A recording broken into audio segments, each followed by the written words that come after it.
How do you hire women? She's going to get pregnant, she's going to get married, and then you'll have to hire somebody else. And I'll be like, oh, it's got to up the game a bit when they start mentoring women, because women are a lot more capable, they multitask, they're extremely intelligent beings, and you need to give them credit. You're talking about, okay, there are too many men on the stage and there is no women representation, so Yeah. we are going to start WIRE. Where's the gender representation? So when we started making people a lot more aware of the lack of gender representation in pretty much all of industry events, is when they realized, yeah, actually, that's right. And I do have a daughter. I do have a sister. This is not looking good. How has the impact of WIRE been? That's the thing. It's been great. There's a lot of negativity in some women seeing successful women. Lift other women up and do it because you want to, not because you're like following an agenda. Has there been any constraint for you to rethink your career decisions where it has become difficult? They try and do what you're doing and think it should happen overnight. The fact that you have like a CEO attached or a founder attached opens doors. I love the way you saw the Gen Z workforce being so easy to work with, fun to work with. I find that Gen Z has got it right. And at the same time, they're very respectful, or rather, they're the leaders of themselves. They're like born leaders. I think you guys need to seriously look at workplaces where there's a flat structure and everybody is an owner. There are no layers and layers of managers and bosses. I think it's not only women. I think even men should be able to express themselves. Our workplaces are now a lot more open to this generation of people being neurodiverse. Hi, I'm Vijayashree Parameswaran. Welcome to the SHE.E.O Effect podcast. Before I introduce you to my next guest, I want to thank you for the love and affection shown towards our episodes, to our guests, to the message that we are trying to bring to you. Thank you. Get ready for a power packed episode with an architect who doesn't just design buildings, but she designs movement.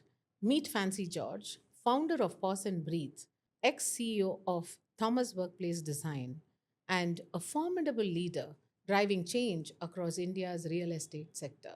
With over 33 years of experience shaping multinational office spaces and an upbringing that instilled a just go do it attitude, Fancy is a force of nature.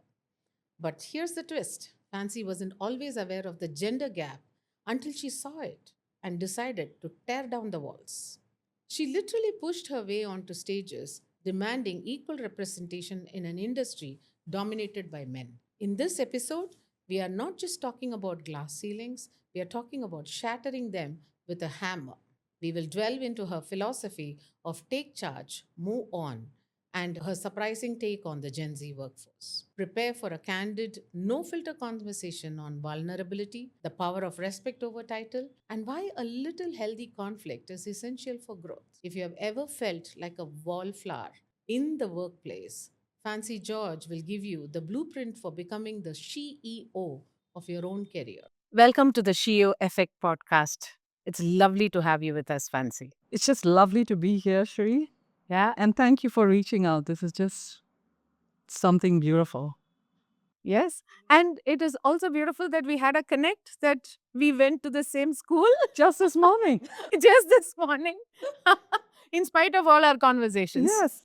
Got to be something to do with the way the universe connects people Absolutely. together. And this was just such a random connect. And to think that we were in the same school, Yeah, I'm still processing that. likewise.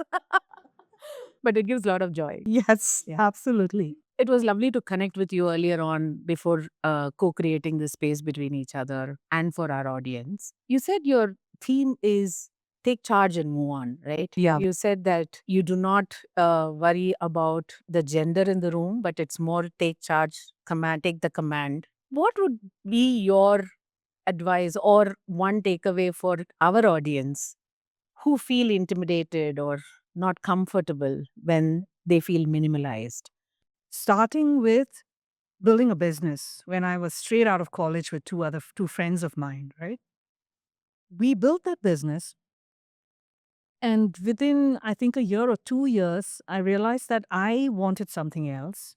I moved on from that business and I went into a multinational company, which is like literally a Singapore based company, one of the largest firms in India today.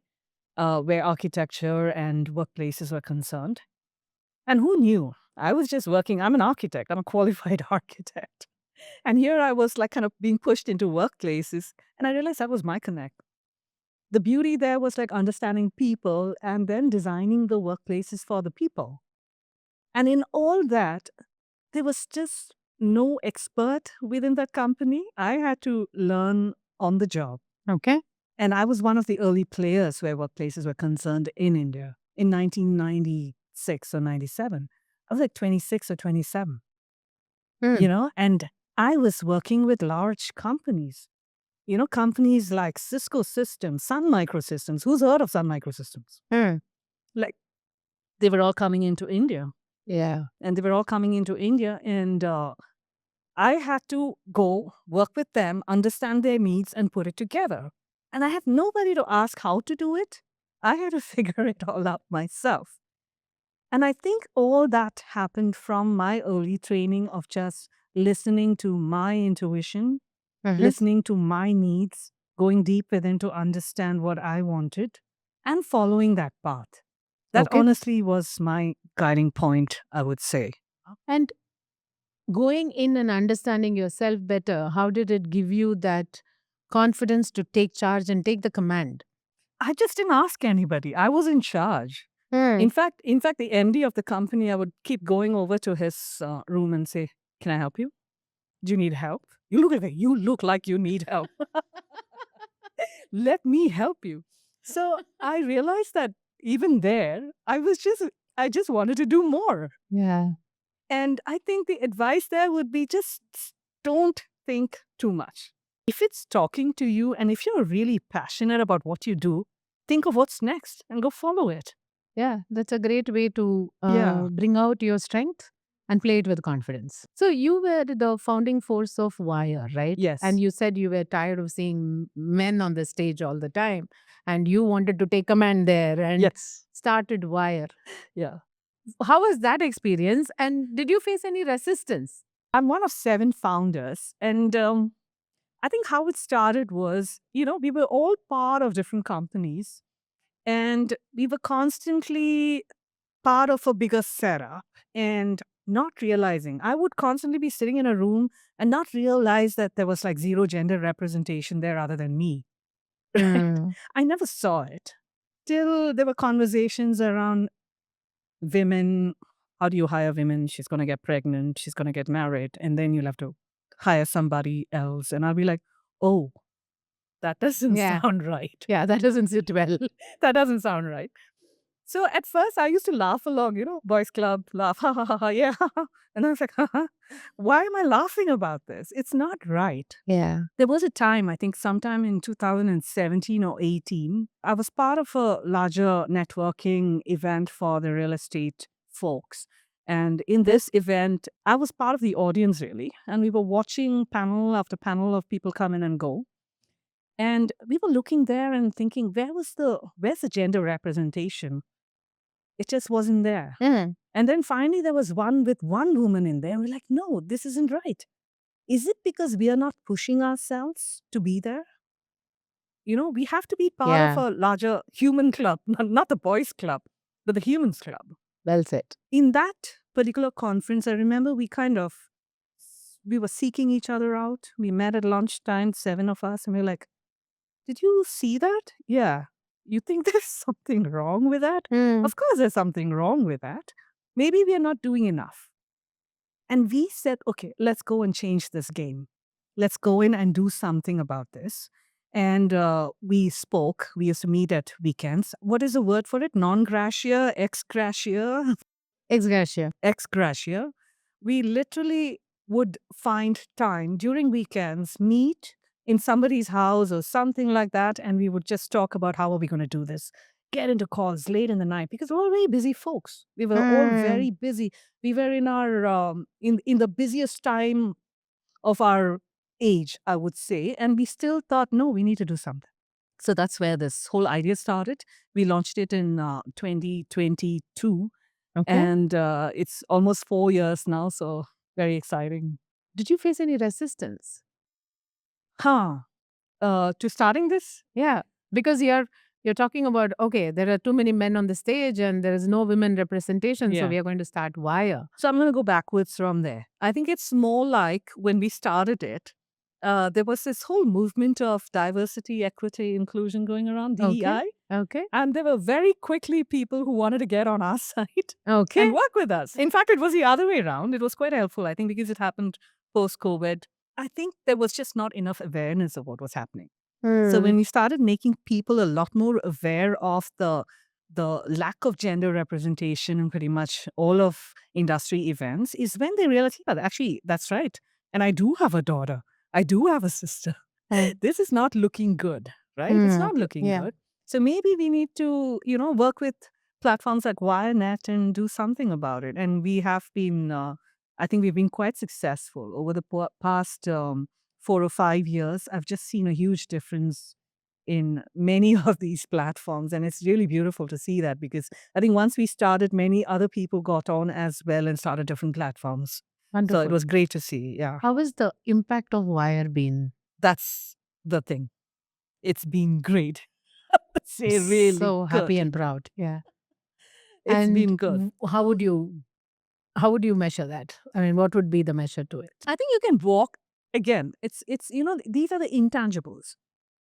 You have the tangible and then you have the intangibles. It's just like in your work. You Mm. just know that everything is going good, but you just can't put some measure to it, because how do you measure happiness and joy in a client? Mm.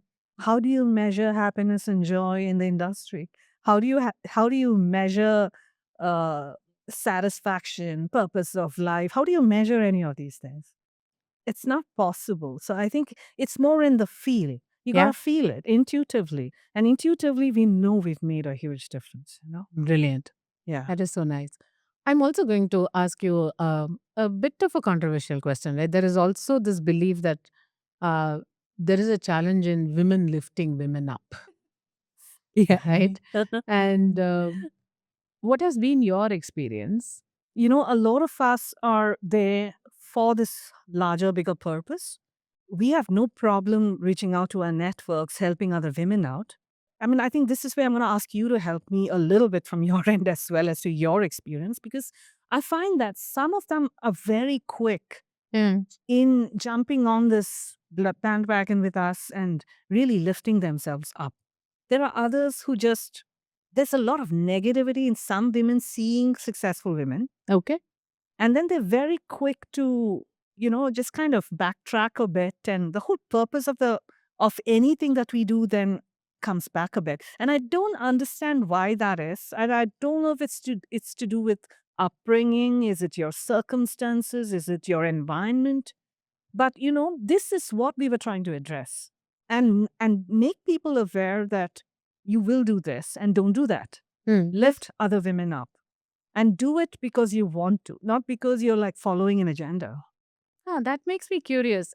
As women, have we always been more competitive? Like these boys used to have a boy, or they always have a boys' club, Yeah, right? right? Yeah. And even in schools, I feel we as women are a tad bit more Yes. competitive, right? Yes. Would that be She's have she's the been? first ranker. She's the first She's rank. the second rank, and this one's in the third rank. How did I get 10th rank? Yeah, Right? And whereas the boys are like, ha ha ha ha ha, I'm in the last in class, I'm the backbencher. Ha, ha, ha, ha. yeah. Big joy and laughter about being all the way at the back of the Hmm. bench. Would that be a contributor to? That competitiveness, I think it's something which we need to be able to Hmm. internalize to some extent and get out of it. Maybe all our life we're trying to compete, competing at home, competing at work, competing in school, competing in college. So it's something that, and that's what we're trying to break down. Because if you look at it, this boys' club that they talk about, right? They meet up in the evenings, they have a drink and they're having a great time alone. Why can't we do that? Yeah. No, we can't do that because we got to get home, take care of our kids and all of that. But I think that's where that equal household scenario comes in, right? You actually give each other enough space. So one or the other is able to take care of household needs and home, right? Absolutely. And that's what we're trying to change. Build networks so that you can have these open discussions and break that silo or Yeah. whatever it is. You're all working in different silos. You need to break those silos. And that come home, the expectation, and all this, the competitiveness plus this expectation match. Has there been any constraint for you to rethink your career decisions where it has become difficult to contribute the way you wanted to? In my case, I've had a very supportive family. My husband's a scientist, and my kids, one is doing pharmaceutical biotechnology, the other one's doing UI UX. And if you actually look at that scenario, right? My husband's coming from a Menon background, and it's a, matriarchal society. So the women are the bosses. Oh God, he's gonna hate me for saying this. No, but if you look at it, that background, I just, I didn't really understand all this when I met him.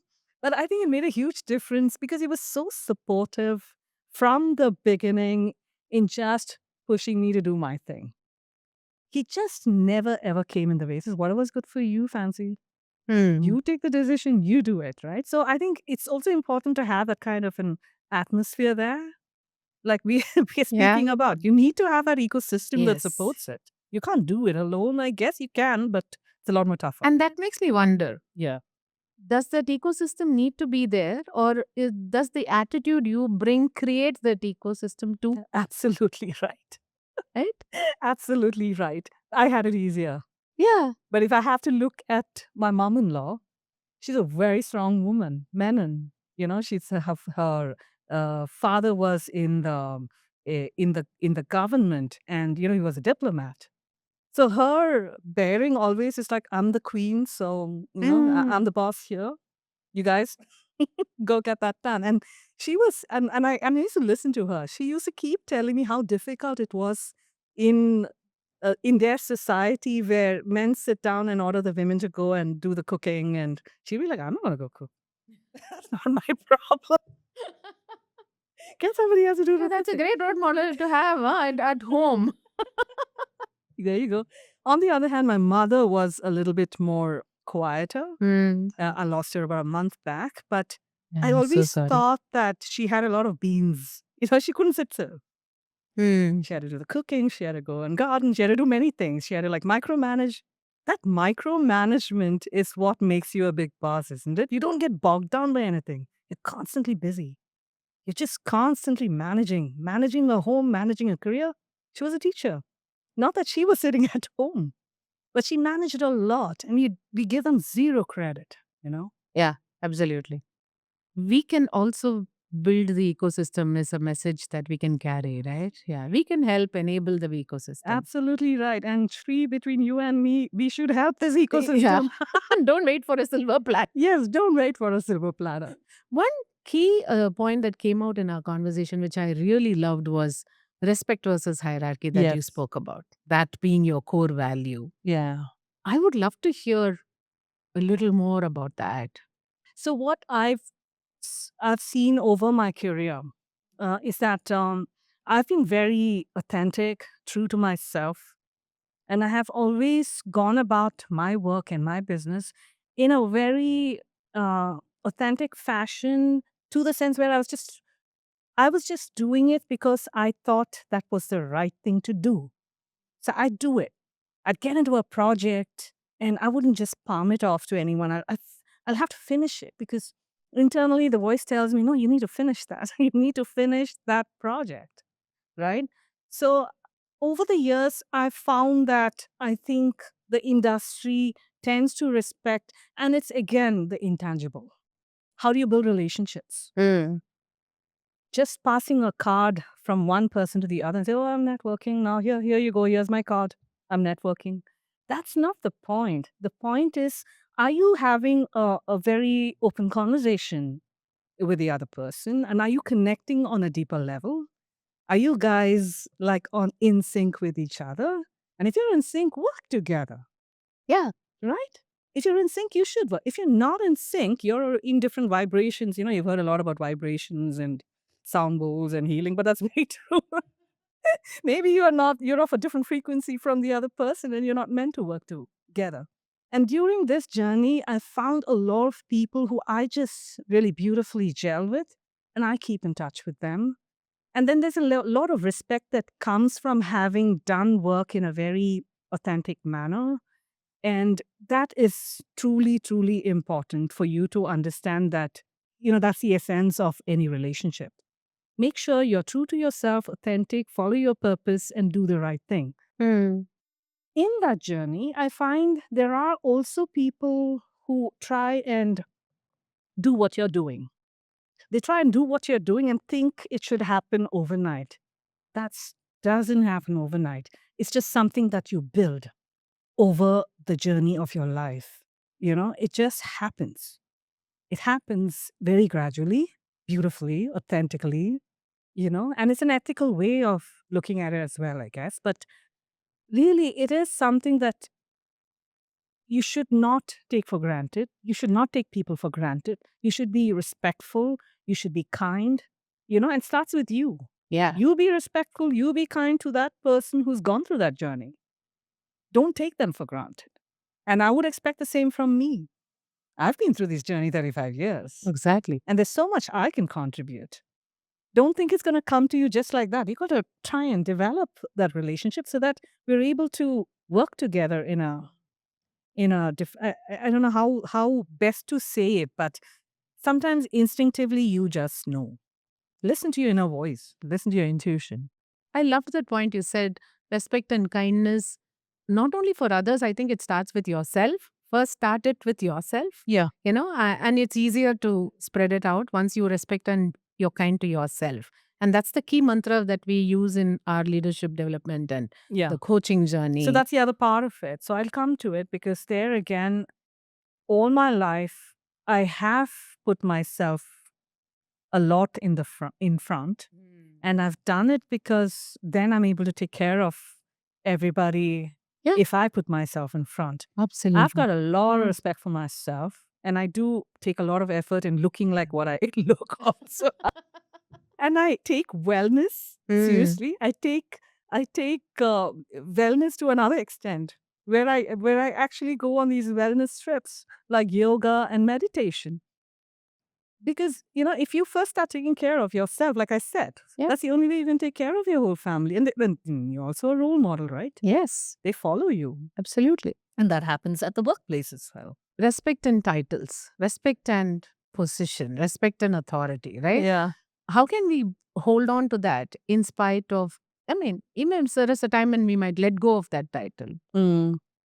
but then there is a respect you have built, Yes. right? Yes. And how has that been in your journey? Oh, honestly speaking, I never really gave it a big deal. Like I said, I was in a 300 member firm where I would keep troubling the MD, and I was just a associate director at that time.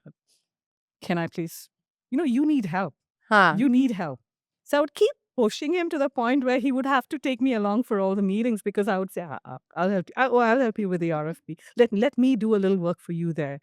You know? So I think it's not about titles. It's about the way you show up and you take charge and you can decide what you want to be. It's not about titles at all, right? Absolutely. So for me, also going from journey to journey to journey, though I have to point out one thing. The fact that you have like a CEO attached or a founder attached opens doors. Yes. But then there's also the other bit where you've built relationships, and that's not as important.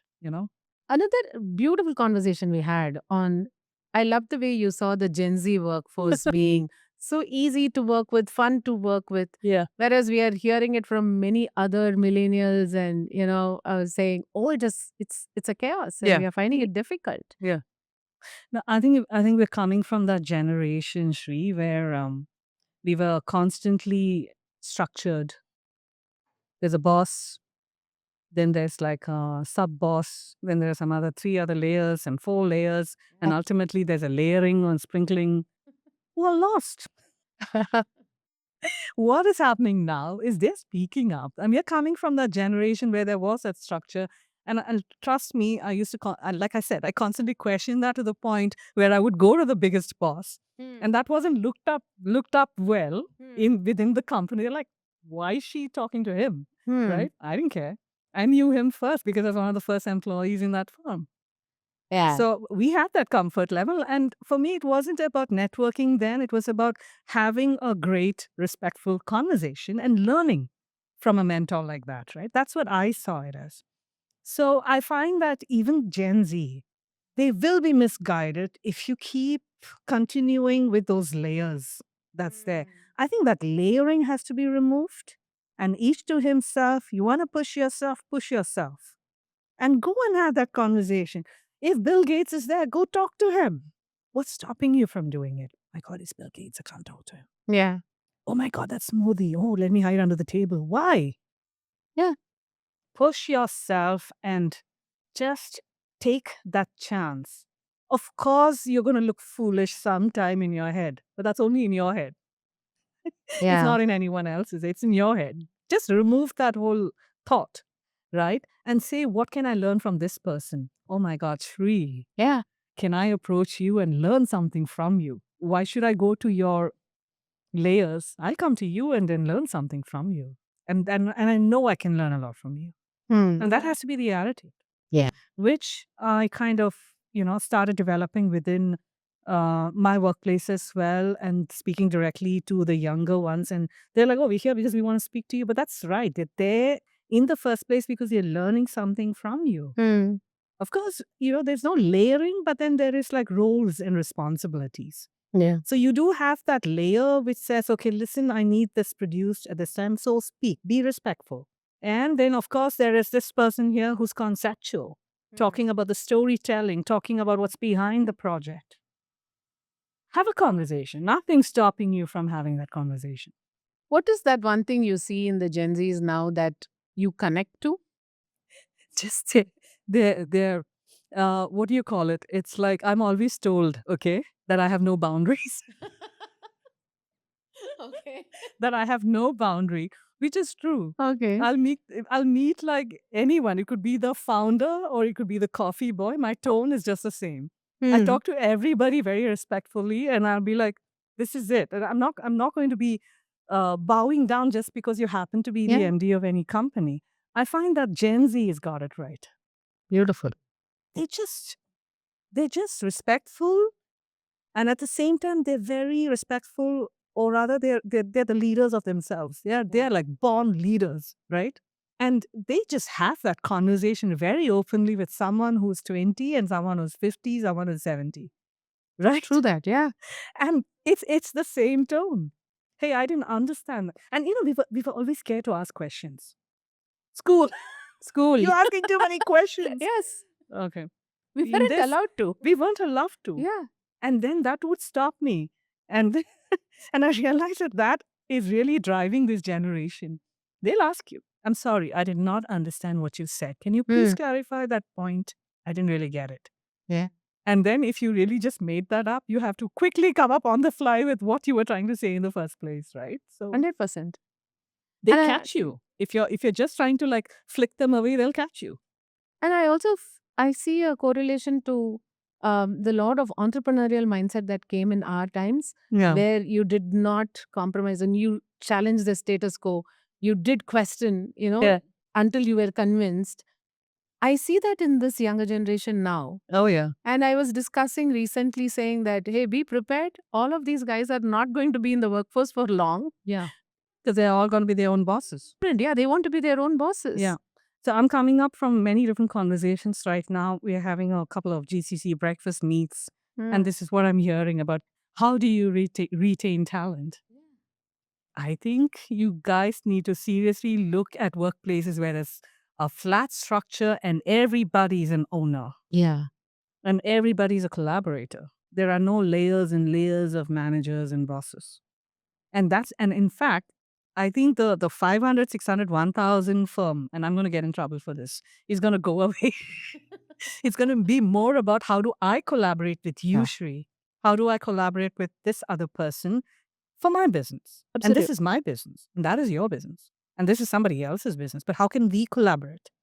I think that's going to be the future, and that's what Gen Z's got right. I And think that's so where they're too. going towards, Fancy, you disagreed with the idea that women cannot be perceived as emotional and it is okay to show our emotions and be vulnerable, right? Pretty much very, very different from the usual thought that, women have that, oh, we have to come across strong and how do we do that?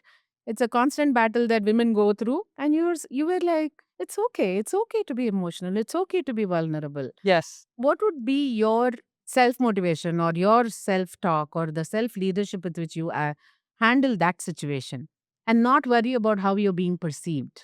I think it's not only women. I think even men should be able to express themselves. Okay. That's honestly where I'm going to Very start true. this from. Very true. Because humans are by nature very expressive people, and there are things that come to us very instinctively in many situations. And then you got to be strong when something's like really hard, you cannot cry. But I remember my whole journey, I had a great mentor of an MD, and every situation that we were in, very difficult situation, I'd be start crying. And I just remember him, right? He would just wait it out, wait for me, and then he'll say, okay, feeling better now? Okay, can we talk now? Hmm. And that just made me a much, I think, better leader and more empathetic. And I think for me, that was a little bit of an eye opener because it told me that it was okay for me to express myself. And that's absolutely fine because that's showing your authentic self. Yeah. You can't keep hiding behind a shield. And you know, Shri, in this industry, we're constantly meeting with people and we have no clue what they're like Yeah. because there is this beautiful smile on their Yeah. faces and very regal, and you don't know who that person is behind. And honestly, it is okay for them to express themselves because you know whether you should be working with them or not, and that's fine. Yeah. Be open about who you are. Remove the filter. We're always constantly having these filters, right? Remove the filter. Let people express themselves. And also, I'll tell you the other thing is like our workplaces are now a lot more open to this generation of people being neurodiverse. Hmm. It's okay for you to be an introvert or an extrovert or somebody who is like constantly in turmoil or somebody who's very calm. And in fact, we design for those kind of people. Yeah. That's Yes. wonderful to Yes. hear. And I'm really glad the industry is recognizing that we need to be designing for workplaces that are comfortable for people to express themselves. That's It's amazing. okay because I think we are coming from the Gen X where it's like, don't cry, Yeah. go to the bathroom and cry if you have to cry. Don't show emotion. No, I think it's okay for people to show their emotion and express themselves.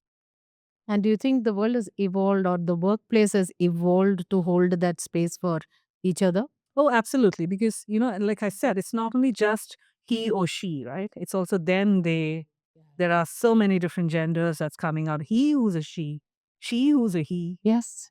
they they don't have a gender. Then so you have to recognize that you need to cater for a very different mindset of people. The Gen Z are woke. And you keep telling me, remove the woke. I hear that a lot. Remove the woke. But they are. They question. They Yeah. question everything that they get. And, that's what makes them woke. The good thing about our industry now is recognizing this need to express and building for them and giving them what they want. That's the only way you're going to retain talent, let me tell you. Absolutely. Yes. So we as Gen X should recognize that we need to be a lot more open Mm. to having this generation express themselves and be okay with it. Be okay with it. You got to be okay Yeah. with it. I love the way we have evolved to being more inclusive. And Absolutely. I loved hearing this Yeah. that you are designing workspaces that are. Yes. Oh, that is amazing. That's the first time I'm hearing it. And that's a Yeah. great information to have. Yes. Because for one thing, it's like inclusion starts with your own works. Yeah. That's this place where we spend most of our time, right? People don't recognize that, Yeah. because it's like 8 to 16 hours in the workplace and very few at home. That's where you need to start building this in the first place. If there's a culture that's already existing, or if there is no culture, start building that Yeah. culture of inclusivity. So now that we are, it's not just the CEO anymore. It Yeah. is more like we are inclusive, like how you said, It's not a she. she-he-o, it's not a Yeah. he-he-o, it's a Yeah, it is. they-he-o. Yeah, it could be any. It Yeah, could be I anything, love the right? way we are Yeah. evolving. Mm. And then the way we courageously lead ourselves, right? The authenticity with which we bring ourselves in anything we do, it becomes very important. Yes. So now my question to you would be, how would you enter into that stage or and command that room? Yeah. Good, great question. I've had a lot of situations where I will walk in with a team and I may be the only one representing the female gender in there. Mm. And I will see the attention shift to the other side very quickly, saying, "Sir, what can I get to? Where do you want to sit?" It takes you that mini second or Huh. that little bit of time there, that mini second where you just speak up, make a point, Hmm. okay, answer a question, or bring out something that everybody laughs about, whatever it is, grab the attention, right? And tell them who's the boss. And it doesn't have to be a he or a she. Anybody can do that. It's just the way you do it. Just by conditioning, people think that, there is a difference there. And you can remove that thought very quickly. It's totally in your hands. You do it. When you do that, right, Yeah. then it becomes a no filter mode of operating, right? And you also said that you don't believe in that. Yes. You like the courageous authenticity with which you express yourself. Yeah. Has it ever backfired?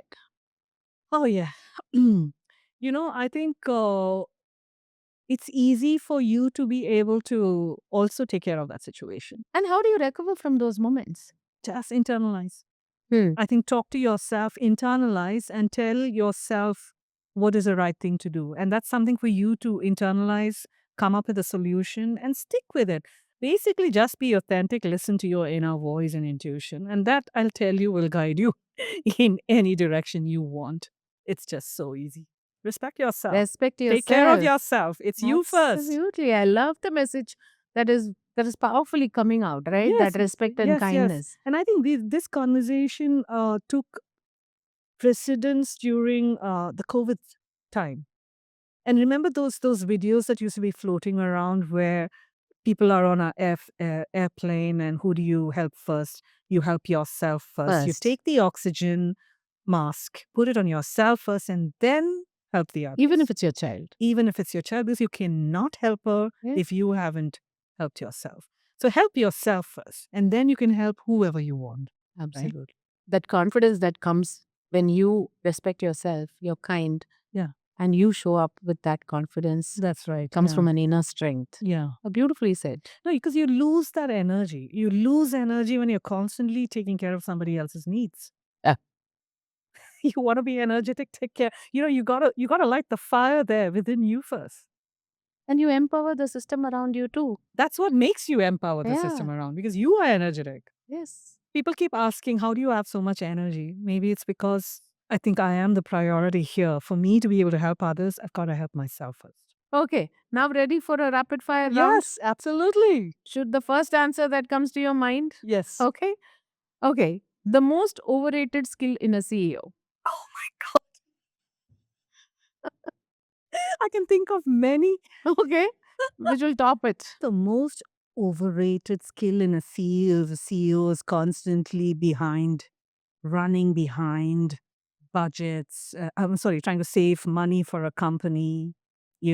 Those are overrated CEOs who are like praised for the amount of money they saved in a company. It's not about the money you save in a company. Do you have happy people in your company? Hmm. Isn't that what you need to do? One architectural detail that perfectly describes your leadership style.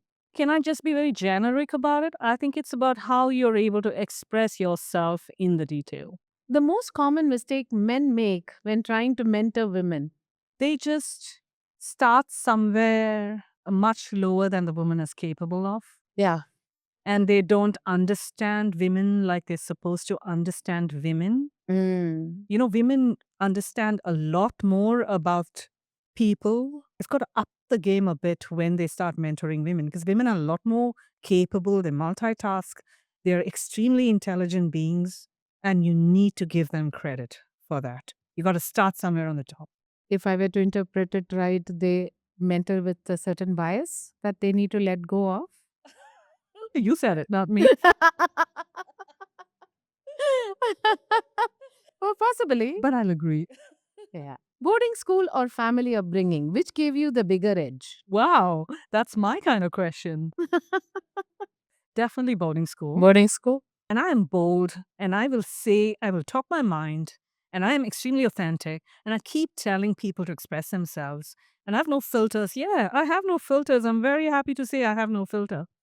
And you also shared that most of your boarding inmates are all doing great Very with good. their own independent careers, right? Very, very well. Yeah. And every one that I know of, and I'll tell you, in our boarding school, the other beauty of it was kids were not just from India. They were from Sri Lanka. They were from Kuwait. They were from Seychelles. They were from the US. They were from China, Malaysia, Singapore. We were Malaysia sisters. Today in our batch, we are known as the Malaysia sisters in our school because there were three of us. Okay. That's the generation Mm. that we kind of influenced in some way, right? And that makes a huge difference today. The connects all across the globe. My God, we're global citizens. We are global citizens. We need to take care of people in the planet, not people in India alone. Your one piece of advice for a female employee who just realized she's being underpaid. Go up and have that hard conversation. Please respect yourself. You are worth a lot more. And if Yeah. you think that you're doing a lot more than somebody who's got even a year or 2 years experience over you, doesn't matter. Go have that conversation. Please don't carry somebody else on your back. Carry yourself first. Work life balance is a myth, true or false? Okay. I guess, this is something that I've been reading about a lot. And what I think it is work and life kind of ride one into the other. It's about following your passion. Passion at work, passion at home, they can all intermingle and you can just do it all together. Thank you so much. It was a amazing conversation, and I'm sure the audience have much to take away from this conversation, which will be very helpful to them. And this conversation is beyond gender, beyond Yeah. time, is what I feel, Yeah. because we touched every generation out there. Yeah. And yeah, Thank you, Shri. I mean, I just want to add something because, we kind of connected over LinkedIn and we had a great conversation. And who knew? The universe connected us. There was some energy there. And when we connected, we just had a great conversation right there. And I Yeah. wish that was recorded too, right? Here, this conversation, it just flowed seamlessly. seriously. I think if we're meant to connect, we will connect. I think that's also a takeaway. I think if there is somebody reaching out and you feel good about it, go do it. Go do it. Yes. Yeah. Right. And Connect to thank that. you. I mean, this, it's just for me, I'm still reeling from this morning's conversation that we happen to be from the same It's school cool. in Chennai, Bain School, founded on rock. Yeah. Founded on rock. I remember that. Yeah. Founded on Wonderful. rock. Amazing. Thank you, Yes. Fancy. Thank you so much for being Thank here. you. Thank you for having me and honestly appreciate this Thank you. because I think this is a beautiful message that we need to get out into the world. And you are doing a fantastic job of getting this beautiful message out. Thank you. Thank you so much. Truly Best wishes appreciate with it. your role as well as a mentor for the industry.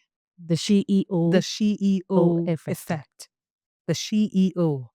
effect.